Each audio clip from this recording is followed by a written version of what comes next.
2% per year loss in certain areas. I'm sure there are many people here that can give personal accounts of seeing mangrove losses of 7% per year, seagrass losses of, in specific areas, highly threatened in some globally.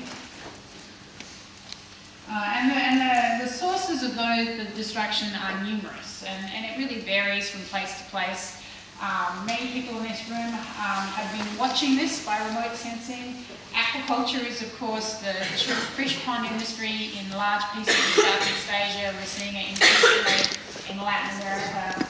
Drainage for agriculture is a very common impact that we see on some of the more forecast areas, obviously development, and then seagrasses are very, very susceptible to pollutants and water quality issues. So any sort of runoff, either be direct point source drop runoff or runoff from land sources, will have immediate impacts on large areas of seagrasses. So as we lose these systems that we know have these incredibly extensive deposits of carbon, we now know that we are seeing globally significant carbon emissions every year as a result of loss of these systems. So some recent literature suggests that loss of mangroves every year, we end up with about 0.1 petagrams of carbon per year, about the same for seagrasses. And those numbers are always completely meaningless to me, but if we compare that to the annual emissions that have been calculated for tropical deforestation, it's about 10% of the amount of emissions that we see every year from tropical deforestation, and yet these ecosystems represent less than 1% of the area. So these systems are, while small, very rich in carbon, and their losses can be on the scales that we're looking at, resulting in significant carbon emissions. So this is the sort of the storyline, if you like, but is this really meaningful as something that we can use to cause conservation of these systems? Is there something that I can cause a change in behaviour, either locally or on an international level? Can we use this, the significance and the contribution that these systems are playing to global climate change, to the carbon significance of these systems, to increase the recognition, not just of the climate change value of these systems, but for their general value for their other ecosystem services? Can we use it to improve the management and regulation of these ecosystems? And can we use it as a basis to provide incentives to either conserve or restore these systems? This is a sort of fundamental fundamental question. So based on that premise or that question, the three organisations, Conservation International, IUCN and IOC UNESCO, formed the Blue Carbon Initiative about 3 years ago now. And the first thing we did under this initiative was to bring together a working group of about 25 experts, including remote sensing expertise, but also ecosystem expertise on these ecosystems, economic knowledge, and really ask, this is all very nice science, but is there any there? Can we actually bring this together in a way that will actually substantially cause change in management, change in policy, and try and drive incentives for conservation of those systems? And I think we've managed to move the science forward to the point where we can say yes, that there is significant change. There is a significant scientific basis for doing this in these systems. But now we actually have the hard work of working out how you actually make that happen. What does that mean on the ground? And so a number of things that this group and the scientists within that group have been very active in doing. And these are the places where the proverbial conservation rubber hits the ground. Is a number of this scientists were very active within the IPCC working group on guidelines for national greenhouse gas inventories. And now this is a very dry document, but it's incredibly important because this is the IPCC's rules for how countries account for their annual emissions. So here we are in Great Britain.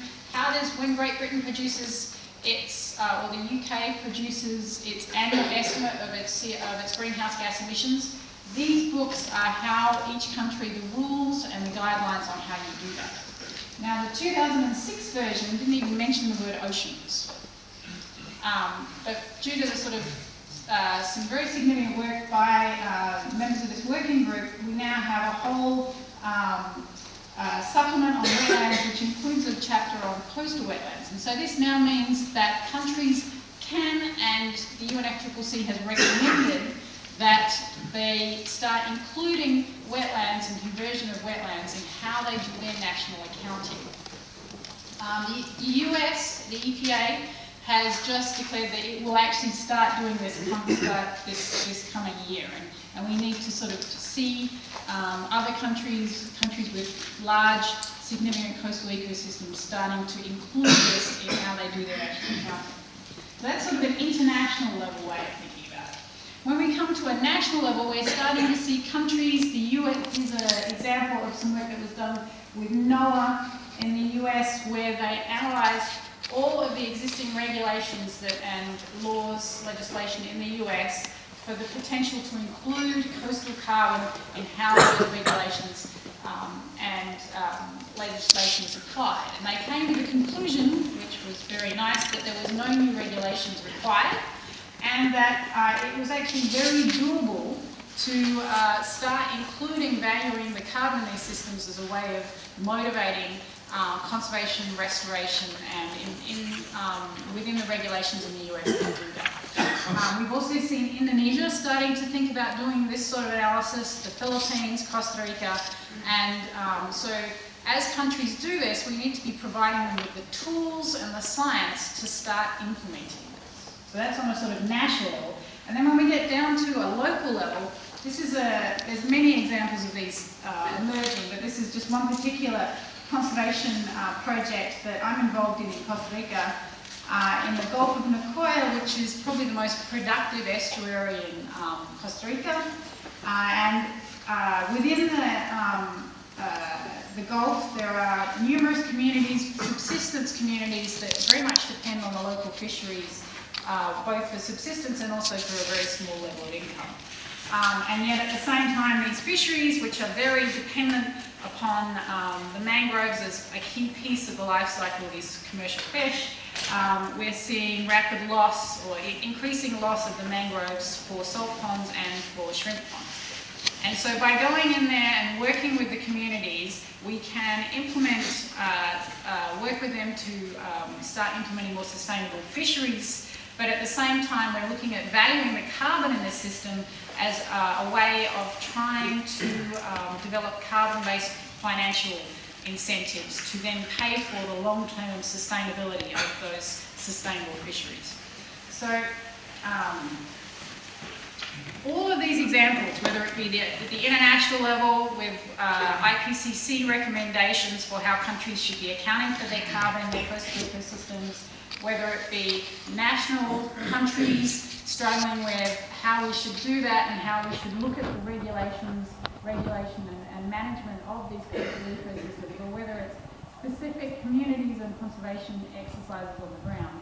Each one of these needs help, and we need guidance that can be provided through remote sensing means. And these are some of the questions that we need help answering. They include, what's the extent of blue carbon ecosystems on a global and national scale? What are the rates of loss and the hotspots of that loss? So we can start doing the prioritising that we've seen other people talk about earlier today. And then what are the associated carbon emissions associated with that?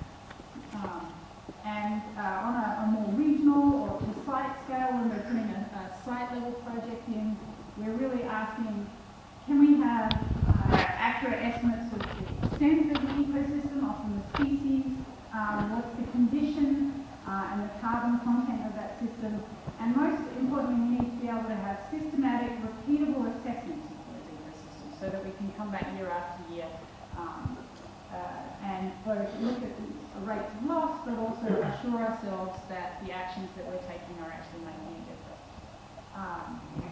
Monitoring the key piece of this. And then I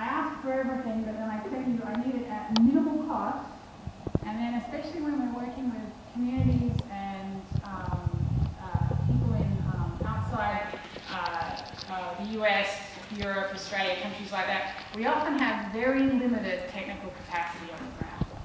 Enthusiastic usually, but very limited technical capacity.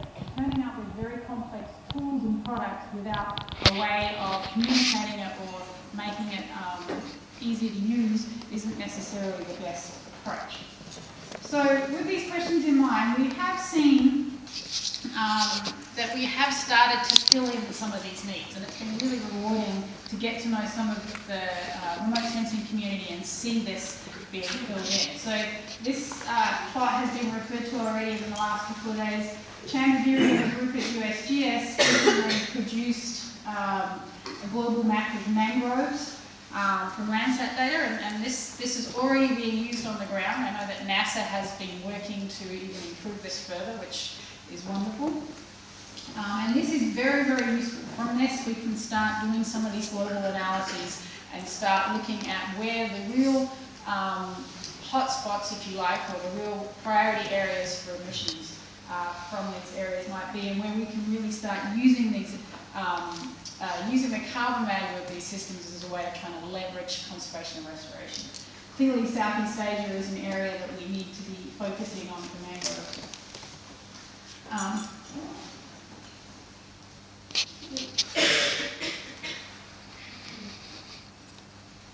So similarly, on a local scale, when it comes to mangroves at least, we're seeing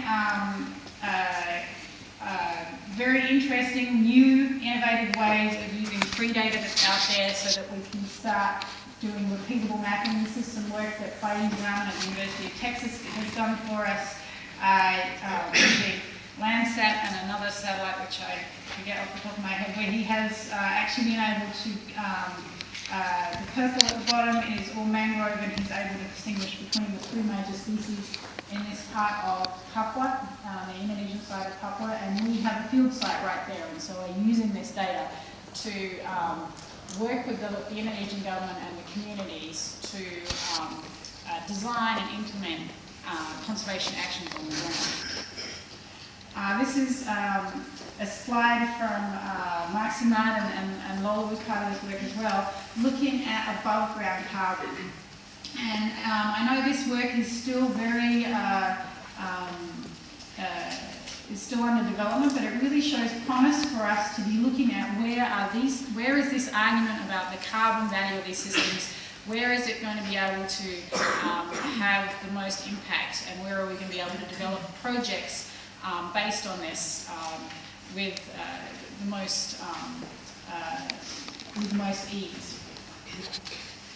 This is work that Lola did as well, looking at above ground carbon from a national point of view. Again, this is really important as a way of, one, being able to prioritise, but also being able to talk to countries about these systems and how, and so really explain to policymakers that these systems are very important to them. Carbon is something, greenhouse gas emissions is something that the rest of the world is looking at these countries to respond to, and this information is critical as part of that conversation. And then, as I said, monitoring change is a key piece of this if we're going to be implementing conservation actions and trying to get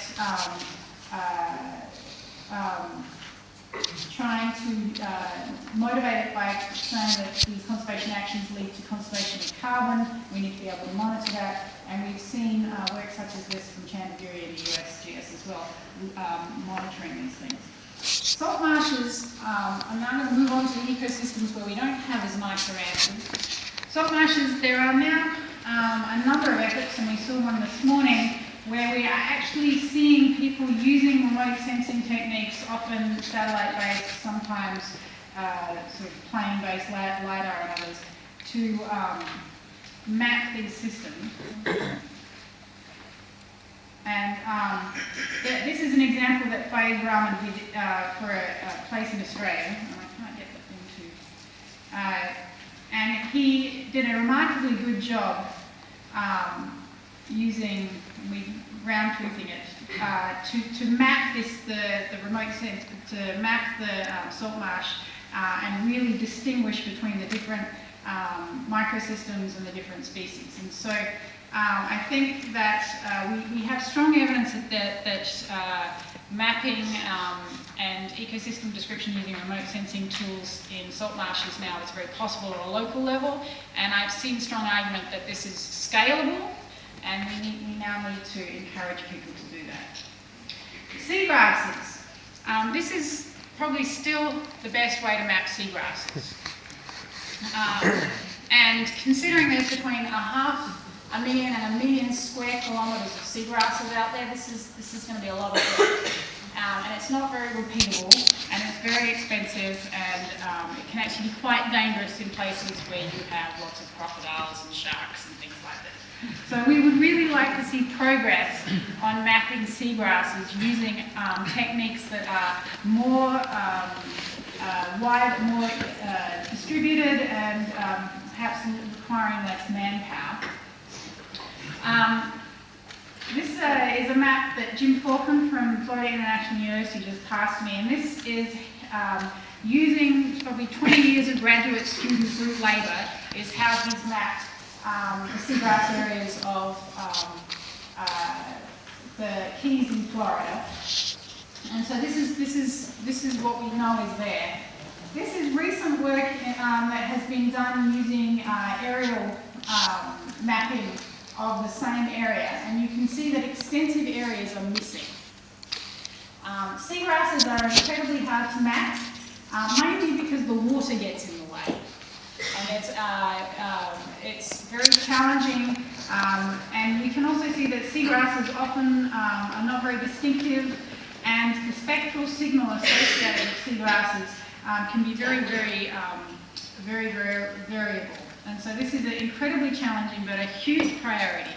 I think that seagrasses have been very undervalued by the conservation community, and there are a number of reasons. One, coral reefs are much sexier, but also I think that the fact that we don't have reliable methods to do extensive mapping and evaluation of seagrass areas has been a huge hurdle to implementing broader conservation of these areas.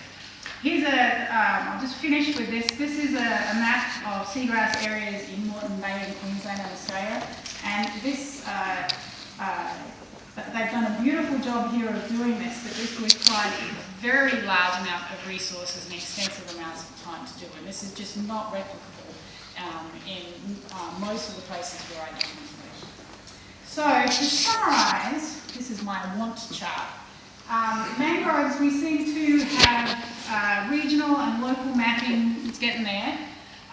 Above ground carbon, we're sort of, there's been some movement and we're seeing some progress, but we really have no idea of how to either model or on large scales come up with total carbon in these systems. Salt marshes, we have the local remote sensing or local mapping down in various ways. I believe it's now possible to expand this to a more regional or global way, and I would encourage the community and those that fund the community to look at that. But the carbon issue is really not there. And seagrasses, we really need to have some focus on these areas. That once we get beyond the very shallow, very clear water of certain tropical areas, we really are finding this to be a huge opportunity. So thank you.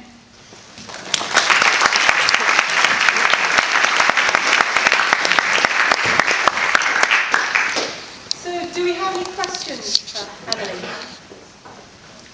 Yes, please. There's the microphone who's coming.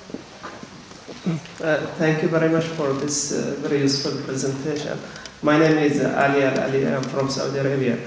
And I'm just wondering about the global map. Is it really complete? Because in the map you show, I didn't see my country, and we have a lot of mangrove. So I don't know. Lola is the expert on that map of the people that are sitting in this room. I actually know a little bit about mangroves in the Arabian Gulf. I've been there to look at them, and I know that they are very culturally precious to the people of that part of the world, but when you compare them to, say, the mangroves of Indonesia or some of they really are not that extensive. So I think they're on there, but just on the scale of that map, they're not perhaps as apparent as some of the other mangrove areas. But I think if you ask Lola at the back, who probably has the data on a computer readily available, she can probably zoom in and find it for you. Okay, thank you. Yes, please. I'm just curious, on your last slide you talked about carbon and carbon availability of carbon estimates. Have you compared your areas such as mangrove to some of the global carbon estimates that have come out? And do those global carbon estimates cover mangroves? Not usually. Usually you're talking about like forest ecosystems. Yeah, not usually.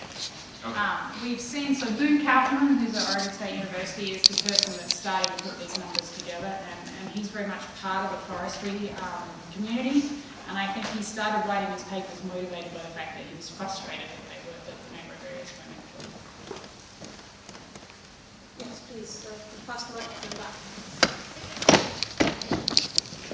Well, my name is Jesus Anaya from Colombia, and I'm just wondering, when you look at the wetlands literature, you found a lot of literature about Ramsar. So I'm wondering if there are similarities or differences, or how this program connects with Ramsar. So Ramsar is, we definitely are partnering with Ramsar. So, and Ramsar is one of the international mechanisms that we're looking at, is how do we support Ramsar in implementing and sort of prioritising these areas.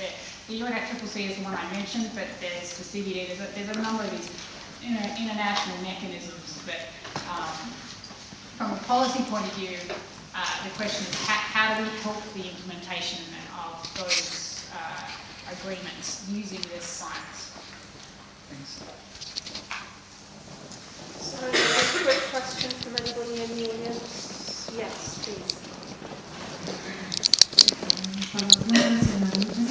You know, if you have used only spectral properties in the mapping of salt marshes in different types of habitats, or have you used additional information? I'm asking because in our experience in the bioresource project, there is a poster there, we used at very high resolution with 1.2 data additional environmental attributes in order to differentiate from salt marshes different type of habitats, and we also used spatial information relationships in coastal wetlands in order to discriminate automatically very high resolution at very high resolution habitats. So I did none of this analysis. I'm a conservationist. In the local case? In the local case, I didn't do that either. That local case was done by Faiz Rahman, who's at University of Texas, who we work with. And I put that up there as just an example of what's doable. And I'm encouraged by the fact that there's this discussion as to how it's doable. My comment would also be that it's been an interesting conversation with the remote sensing community we work with, because while there are some very high-end techniques that are available, I always have very limited resources, and we always have very little field data. And so it's sort of always interesting to sort of come to some compromise where we can come up with a useful result. Thank you very much, Andy.